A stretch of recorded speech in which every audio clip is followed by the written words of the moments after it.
अरे रोवेलन कावाना हो चाचा, फाटेला हो कारे जावा। अरे रोवाली कावाना हो चाची, नायनवा ढारे हो लोरावा।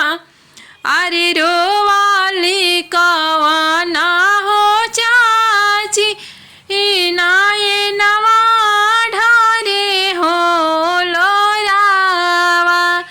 अरे कवन कारणवा ये प्रभुजी धिया भैली सपनावा।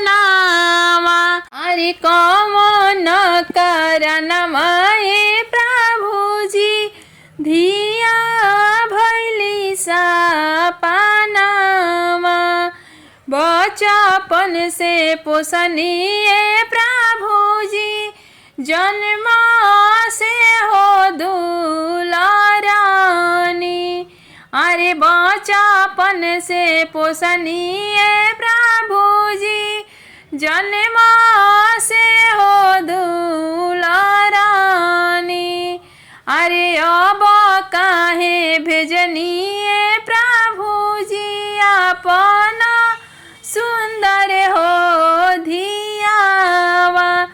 अरे अब काहे भेजनिए प्रभुजी, अपना सुंदर हो धियावा। अरे धियावा भेजता ये प्रभुजी, फाटेला हो कारे जावा। अरे धियावा भेजता ये प्रभुजी, बिहारे हो कारे जावा। अरे रोवालन अपना हो भैया, फाटेला हो कारे जावा। अरे रोवाली अपना हो दीदी, नायनवा ढारी हो लोरावा। अरे रोवाली अपना हो दीदी, नायनवा ढारी हो लोरावा। अरे कवन कारणवा ये भैया बहिनी भैली सपनावा। अरे कवन कारणवा ये भैया बहिनी भैली सपनावा। अरे बचपन से पोसला ये भैया, जन्म से हो दुलाराला।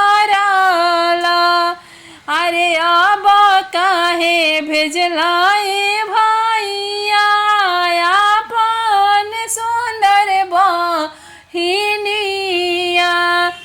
अरे बहिनी भेजता ये भैया, फाटेला हो कारे जावा। अरे बहिनी भेजता